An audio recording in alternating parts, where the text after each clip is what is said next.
နော်မလေးကကမူကြီးတင်မှာပဲပြီးသူနေတာတေးတာတော့ဒီမှုရှိတာနာ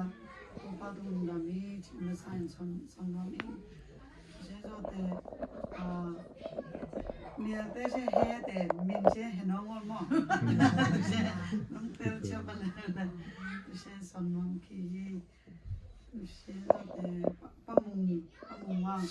Sini tak kamu pun tak ambil saya ke lamdang kita nak bangke bang lamdang secebe mah. Apa tu pada tahi jitu saya sang sonom ki.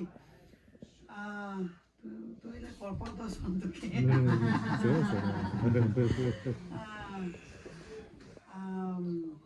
Anu jitu tene macam ni dia kama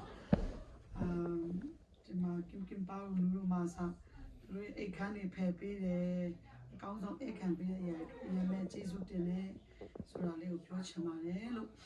ကျွန်တော်တခြားအရှင်းမပြောတော့ဘဲနဲ့ဘာပြောချင်လဲဆိုတော့အခုနောက်တော့ပြောတဲ့အရာတွေအားလုံးပေါ့နော်ကျွန်တော်တို့လည်းဩစတြေးလျဖတ်မှာကိုယ်တိုင်ဖြတ်သန်းခဲ့ရတာဖြစ်တယ်အတင်းတော့စားတဲ့အချိန်မှာဒီထက်ကျန်းလာရင်လည်းဖြတ်သန်းခဲ့ရတယ်ဒါပေမဲ့ခုနကအောင်ပြောတယ်လို့ပဲဆူတောင်းခြင်းရတော့အရာခက်တဲ့အဖြေပဲဖြစ်တယ်ဆိုတာလေးကိုပြောချင်တယ်အဲ့တော့ကြောင့်အားမလျှော့ဘဲနဲ့ဆက်လက်ပြီးဆူတောင်းရအောင်ပြီးတော့ဆူတောင်းရင်းနဲ့နောက်တစ်ခုဘာကိုအားပေးချင်တယ်လဲဆိုတော့ကိုယ့်ရဲ့မြင်တဲ့အတိုင်းအသက်မရှင်ပဲနဲ့ဖျားမြင်စီလိုတဲ့အတိုင်းအသက်ရှင်ဖို့အရင်အရေးကြီးတာဖြစ်တယ်ဆိုတာလေးပြောချင်တယ်ဥမာကလေးတယောက်ကိုကြည့်တဲ့အခါမှာဒီကလေးကအရင်ဆိုးတယ်လို့မြင်တာနဲ့ဆိုးတယ်လို့အရင်ပြောချင်တယ်လေဒါပေမဲ့ဒီနေ့ဖျားသခင်ကကျမကိုဘာနာလဲစေလဲဆိုတော့ဒီကလေးကတာ၍လိမ်မာလာမယ်ကောင်းလာမယ်ဆိုတဲ့အရာကဖျားရဲ့တမန်တရားနဲ့မြင်တဲ့အရာဖြစ်တယ်ဥမာကျမတို့တားငယ်ချန့်ခိုင်အငယ်ဆုံးဆိုလို့ရှိရင်သူမွေးလာကလေးကဒီအတိုင်းဖြစ်တယ်ဆိုတော့လူတွေကအမျိုးမျိုးပြောကြတယ်အမျိုးမျိုးပြောကြတယ်ပဲပြောမှာပေါ့နော်အမှုတော်ဇာဝင်တန်းလန်းနဲ့ဘယ်လိုလဲဖျားရှိမှမနစ်သက်တာလောက်တာလားလို့ကလေးကဒီလိုဖြစ်တာလားအများကြီးပြောပေးကြတယ်ဆိုတော့ကိုလည်းဘာမှမသိဘူးမွေးခန်းထဲမှာပဲကျမဆိုမျက်ရည်ပေါက်ကြတယ်ဟိုကခုလည်းစကားမပြောနိုင်တော့ဘူးသူလည်းခံစားမှာပေါ့နော်ဒါပေမဲ့သူလုံးဝစကားမပြောနိုင်ဘူးကျမတော့မထိန်နိုင်မျက်ရည်ပဲကြတယ်ဆိုတော့အဲ့ရနေဆိုင်မှာဘုရားသခင်ကဘာလို့နားလဲစေလဲဆိုတော့ကိုမြင်တဲ့အတိုင်းကိုကလေးပေါ်မှာမြင်ဖို့မဟုတ်ပဲနဲ့ဖခင်ရဲ့အလိုတော်အတိုင်းမြင်တတ်ဖို့အဲ့ဒါကိုစတင်ပြီးဖခင်တုံ့ပြန်ပေးတာဖြစ်တယ်။ချမ်းခိုင်ဆိုလို့ရှိရင်ကျွန်တော်တို့ဟိုမှာကလသားအရွယ်ကလေးကတပတ်တရက်အကြောင်းတက်ရဆိုတော့သူ့ရဲ့နားကြားတာ process ကောင်းကြားနိုင်ဖို့ရန်အတွက်ဆိုတော့အခုဆိုရင်သူ year 4 တက်တယ် grade 4ပုံမှန် normal ကလေးနဲ့ပဲပုံမှန်တက်နိုင်ဆိုတော့ဘုရားသခင်အဲ့လိုကောင်းချီးပေးတယ်ဆိုတော့ဘုရားကဘာကိုကောင်းနားလဲစေလဲဆိုတော့ဒီဥယျာဉ်ထဲမှာဘုရားခင်ကကောင်းမကောင်းသိကြရအသေးရှိတယ်အဲ့အသေးရှိတယ်အဲ့အသေးရှိတာကသွားမထိလည်းဘာမှမဖြစ်ဘူးအဓိကပြဿနာကကိုဘလို့မြင်တယ်လဲပုံမှာအဲ့ဒါကပြဿနာဖြစ်တာအဲ့ဒီကိုအေဝါကအာဒံလည်းအဲ့အသေးကိုမြင်တာပဲအေဝါလည်းအဲ့အသေးကိုမြင်တာပဲဒါပေမဲ့မြင်တဲ့ပုံစံမတူဘူးအဲ့ဒီအရာကကျွန်တော်ရဲ့ဘဝကိုပြောင်းလဲသွားစေတာဖြစ်တယ်ကျွန်တော်အေဝမြင်တာဘယ်လိုမြင်လဲဆိုတော့အရင်စားလို့ကောင်းပါမယ်ပြီးရခါမှာဒါစားရင်တော့ငါတို့ပို့ပြီးမှကောင်းသွားမှာပဲဆိုတော့အဲ့အမြင်ကသူ့ကိုအပြစ်ထဲကိုကြားစေတာဖြစ်တယ်ကျွန်တော်ဒီနေ့အပြစ်တွေအားလုံးအပြစ်လုပ်မယ်ဆိုတဲ့အရာတွေတစ်ခုချင်းစီတိုင်းရမယ်အမြင်ပေါ်မှာပဲလုပ်တာဖြစ်တယ်ကိုမြင်တဲ့အပေါ်မှာကိုစဉ်းစားတယ်အဲ့ဒီစဉ်းစားတာဒီအထဲရောက်လာတယ်အဲ့ဒီရောက်လာတဲ့အပေါ်မှာကိုကလှုပ်ရှားတယ်ဖြစ်တယ်ကျွန်တော်ဒီကနေ့ကျမတို့ရဲ့အမြင်လေးအခုချိန်မှာမိသားစုတော်ပဲဖြစ်ဖြစ်အသင်းတော်တော်ပဲဖြစ်ဖြစ်စတင်ပြီးမှယုံကြည်ခြင်းအမြင်ကိုစတင်ပြီးမှထားစေခြင်းနဲ့အဲ့ဒါမျိုးခေါ်ပေးခြင်းတာဖြစ်ပါတယ်လို့အာမင်ကျွန်တော်တို့အခုအသင်းတော်ဆိုရင်ဇူလိုင်မှာ73နှစ်ပြည့်မှာဖြစ်တယ်အသင်းတော်စတော့က22ယောက်နဲ့စတာဖြစ်တယ်ဆိုတော့ကျွန်တော်တို့စမြင်ကြတဲ့ဟိုကဒါဘုရားကောင်းချီးပေးမဲ့အသင်းတော်ဖြစ်မယ်နိုးထားတဲ့အသင်းတော်ဖြစ်မယ်တိုးတက်မဲ့အသင်းတော်ဖြစ်မယ်ဆိုတော့စမြင်လာတယ်အဲ့ဒီမြင်တဲ့အပေါ်မှာဆူတောင်းလာတယ်ဆူတောင်းတဲ့အပေါ်မှာဘာဖြစ်လဲဆိုတော့ယုံကြည်ခြင်းရှိလာတယ်အဲ့ဒီပေါ်မှာဘုရားကတိုးတက်စေရဖြစ်တယ်ကြောင့်ကိုလုံနိုင်လို့တော့မဟုတ်ဘူးဒါပေမဲ့ကိုယ့်ရဲ့အမြင်ကကျမတို့ရဲ့လှုပ်ဆောင်မှုတွေကို ပြောင်းလဲစေတာဖြစ်တယ်အာမင်ကိုမြင်တာကတစ်ချိန်လုံးစိတ်သက်သာစရာပဲမြင်ပြီးမှပြောနေရင်အလုံးမလုံးချင်တော့ဘူးလေဒါပေမဲ့ကိုမြင်တဲ့အပေါ်ကတဖြည်းဖြည်းနဲ့တာ၍ကောင်းလာမယ်တာ၍ကျမ်းမာလာမယ်တာ၍တိုးတက်လာမယ်ဆိုတော့အဲ့အမြင်ပေါ်မှာကျမတို့ရဲ့ခြေလမ်းတွေကိုဘုရားကလမ်းစေတာဖြစ်တယ်လို့အာမင်အဲ့ဒါလို့ပြောချင်တယ်ဆိုတော့အေးဝလည်းအပြစ်ထဲကြောက်ရောက်သွားတာ तू အရင်မြင်လို့ဖြစ်တယ် तू မမြင်ရင်အဲ့အသီးကိုသာမမြင် तू စားမိမှာမဟုတ်ဘူးဘာလို့လဲဆိုတော့အေးဥယျာဉ်ထဲမှာစားစရာကောင်းတဲ့အပင်တွေအများကြီးရှိတယ်လေဒါပေမဲ့အဲ့ဒီအရာတွေအကောင်းအများကြီးရှိတဲ့အထဲမှာအဲ့ဒီအပင်ကိုသွားမြင်တာအပြစ်ထဲကြောက်ရောက်ဖို့ဖြစ်သွားတယ်ကျွန်တော်တခါတလေကြာရင်ကျမတို့ကလူဖြစ်တဲ့အခါမှာအကောင်းမြင်ဖို့တန်တသေးလေးဆိုတဲ့အကွက်ကိုပဲမြင်ပြီးမှအဲ့ဒီအပေါ်မှာပဲ action တွေ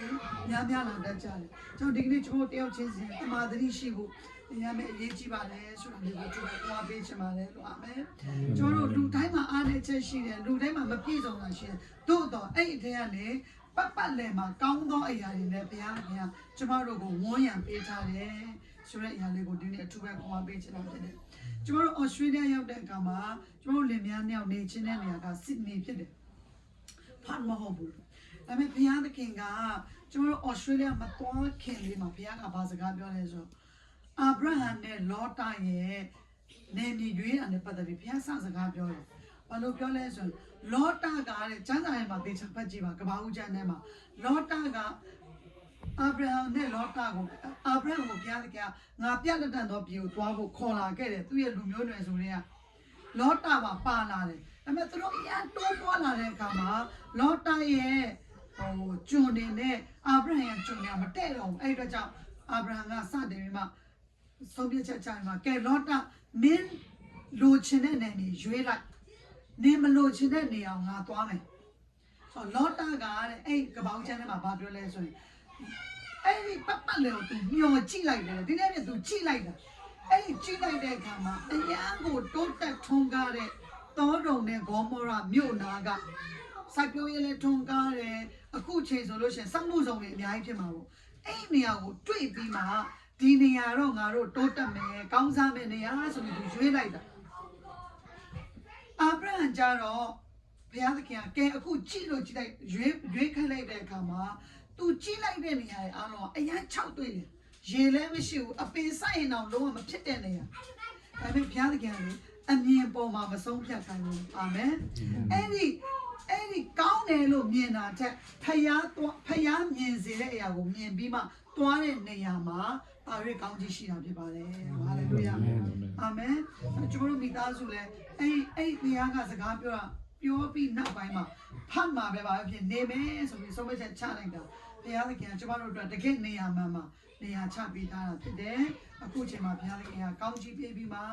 အမှုတော်များထဲမှာအစေခံရတဲ့ပြင်ဘုရားရှင်ပြင်ဆင်ပေးတာဖြစ်ပါတယ်အဲ့ကြောင့်မတဲထဲမှာယေရှုကပြောလို့ဆိုရင်ကျွန်တော်တို့ရဲ့မျက်လုံးပါတဲ့စီမီးကဲ့သို့ဖြစ်တယ်တဲ့မျက်လုံးကျမ်းမာတယ်ဆိုရင်လည်းတစ်ကိုယ်လုံးကျမ်းမာတယ်အဲ့လိုလားအာမင်ကြောင့်ဒီကနေ့ကျွန်တော်တို့ရဲ့Imuna tiampomo, tu sei tu pita tase. Eri niente mia ya alon ko belo miele. Ei miene apoma ko belo senza dele. Ko miene ya apoma belo tong tat dele. Eri ya ga cho bo ta khu long ko phit sin me ya phit. Chao di kane cho ta da ma ခံစားချက်နဲ့မတော်ဘဲနဲ့မြင်တဲ့အရာကိုမှပြောချင်မဟုတ်ဘဲနဲ့မြင်တဲ့အရာတိုင်းမှာဖယားသခင်ကငါအတွက်အကောင်းဆုံးပြင်ဆင်ထားတယ်ဆိုတာကိုဝိညာဉ်မျက်စိနဲ့မြင်တတ်ဖို့တရားကြီးစံဖျားခင်ကောင်းချီးပေးပါစေအာမင်။ကြောင့်ယေရှုခရစ်တော်ဘုရားရဲ့မိန့်မာတဲ့စကားပဲသင်တို့ဟာတဲ့ကျမ်းမာတဲ့မျက်လုံးရှိရင်တဲ့ဒီကိုယ်လုံးကျမ်းမာမှာဖြစ်တယ်တဲ့မကျမ်းမာတဲ့မျက်လုံးဖြစ်တယ်ဆိုရင်ဒီကိုယ်လုံးမကျမ်းမာဖြစ်တယ်လို့မာသဲထဲမှာယေရှုကဒီလိုပဲပြောထားတာဖြစ်တယ်။ကြောင့်ဒီနေ့ကျွန်တော်တို့ရဲ့အမြင်တွေကိုစတင်ပြီးပြောင်းရအောင်လောတာကဲ့သို့ဒါကောင်းမှာပဲဆိုတဲ့နေရာကလောတာရဲ့အဆုံးသက်ကသူ့မိမစားတိုင်းဖြစ်သွားတယ်။သူနေတဲ့မျိုးမီးနဲ့ဖြက်စီခြင်းခံရတယ်။နောက်ဆုံးသူ့သမီးတွေအားဖြင့်သူအဆက်ကွဲရတယ်။ဒါပေမဲ့အာဗြဟံရဲ့အမြင်ကတော့ဖယားပြတဲ့အတိုင်းမြင်တဲ့အခါမှာ6တွေ့ပင်နဲ့တိုးပွားတယ်ဟာလေလုယာ။သွားတဲ့နေရာတိုင်းကစိုက်ပျိုးရေးကမကောင်းဘူးတရိတ်ဆန်တွေစားစရာမရှိပေမဲ့ဖယားမြင်စေတဲ့အတိုင်းမြင်တဲ့အခါမှာ6တွေ့နေတဲ့မြေကြီးပင်နဲ့တ ပြန်လဲလန်းဆန်းစေတာဖြစ်ပါတယ်လို့အာမင်ကျွန်တော်ဒီမှာရှိတဲ့မိသားစုဝင်တွေအားလုံးကျွန်မအထူးပဲခွာပေးချင်တာတော့မိသားစုတွေပဲဖြစ်ဖြစ်အသင်းတော်တွေပဲဖြစ်ဘယ်ကိစ္စတော့မဆိုစတင်ပြီးမှဝိညာဉ်ရေးရအမြင်စပြောင်းရအောင်စတင်ပြီးမှကျွန်မအမေကအမြဲပြောတယ်လေ US နိုင်ငံဆိုတာအလုံးလုံးတဲ့နိုင်ငံနော်အခုကျွန်တော် state တွေသွားတယ်ဆိုတော့အဲ့လိုမျိုးသွားရင်အချိန်အများကြီးမယူနဲ့သွားအရမ်းမာတယ်ဟော US life ကိုသူကောင်းကောင်းသိတယ်သူကိုယ်တိုင်လည်းအလုံးလုံးတာဖြစ်တဲ့အတွက်ကြောင့်ကျွန်တော်လည်းနားလေဒါပေမဲ့အဲ့ဒီခက်ခဲတဲ့ထဲကနေဖျားမျက်နှာရှာဖို့ကတော့ကျွန်တော်ရဲ့ priority ပဲဖြစ်ရမှာဖြစ်တယ် hallelujah ပျော်လို့ရှာတာမဟုတ်ဘူးခက်ခဲလို့ရှာတာမဟုတ်ဖျားကိုချစ်လို့ရှာတာအာမင်မလေးရှားမှာတော့အရာခက်ခဲတဲ့ဂျာတွေကနေအဖမ်းဆီးတွေများတဲ့ဂျာတွေကနေစ조사ပြီးကျွန်တော်တို့ရှာသေးတာပဲဒီနိုင်ငံမှာအရာလုံခြုံတယ်အရာကျွန်တော်တို့ life ကအလုံးလုံးရပေမဲ့တက်တောင့်တက်တာရှိတဲ့နိုင်ငံမှာအချိန်တွေကို manage တေချာလုပ်ပြီးမှဘုရားမျက်နှာရှာကြပါစို့ဆိုပြီးမှအရာမဲ့အားပေးချင်တာဖြစ်ပါတယ်လို့ပြီးတဲ့အခါမှာခုနကတော့အိမ်ရှင်ပြောသွားတဲ့အတိုင်းပဲအထူးပဲကျေးဇူးတင်တာဖြစ်တယ်ဒီလိုမျိုးလာပြီးမှကျမအမေပြောတဲ့စကားပဲပြန်သတိရတယ်နော်မနက်3နာရီ4နာရီအလောက်ထပြီးသွားရမယ့်သူတွေကျမတို့ကိုတကယ်ချစ်ပြီးမှလာပြီးမှဒီဘက်ပြေးဆုံးပေးတဲ့အချိန်တိုင်းအတွက်အထူးပဲကျေးဇူးတင်ပါတယ်ဆိုတာလေးကိုတရားလေးနဲ့ပြောချင်ပါတယ်။ Australia နဲ့လာလေပါ Australia life ကိုလည်းလာလေ့လာပါလို့အရန်ကောင်းကြီးဖြစ်မှာဖြစ်တယ်ဆိုတာ။သူပဲဘာပေးချင်ပါတယ်။ကျမတို့တွေကကြတော့ဟိုမှာကြတော့အချိန်အရန်ပို့လုံးလို့ဖျားမျက်နှာရှာရအောင်လို့အားပေးရတာပါ။နော်အချိန်အရန်ပို့လုံးလို့ကျမတို့ကဟိုမှာတော့အရန်အပြည့်ထူတဲ့လူတွေဖြစ်ကုန်တာ။အဲ့လိုမျိုးပြောချင်တာคุณตำลีที่ตานะเบအချိန်ကိုလေဘယ်မှာ300မှသူတို့မသိတော့ဒီမှာကျတော့လေအချိန်လုံးဝမလောက်တော့အတွက်ကြောင့်ဖျားမျက်နှာဘလို့ရှားမလဲမသိဘူးဆိုတော့တယောက်နဲ့တယောက် challenge တော့မတူဘူးပေါ့နော်ဆိုတော့ကျွန်တော်တို့လည်းဟိုဘက်မှာတော့ငါတို့ဒီ US တက်အရင်ကောင်းကြည့်ဖြစ်တယ်ဖျားမျက်နှာရှားရအောင်လို့အဲ့လိုအားပေးရတာဖြစ်ပါတယ်ဆိုတော့ဘာပဲဖြစ်ဖြစ်အချိန်ရသည်ဖြစ်စေမရသည်ဖြစ်စေဖျားမျက်နှာရှားရအောင်ကျွန်တော်အမြင်တွေကိုစပြောင်းရအောင်ဖျားဒီအဲ့ဒီမှာကောင်းကြီးမင်္ဂလာတွေတိုးထားတာဖြစ်ပါတယ်ဆိုတာလေးပြောချင်ပါတယ်။ရောက်ချင်းစံကြတဲ့ကောင်းကြီးပါစေ။အာမင်။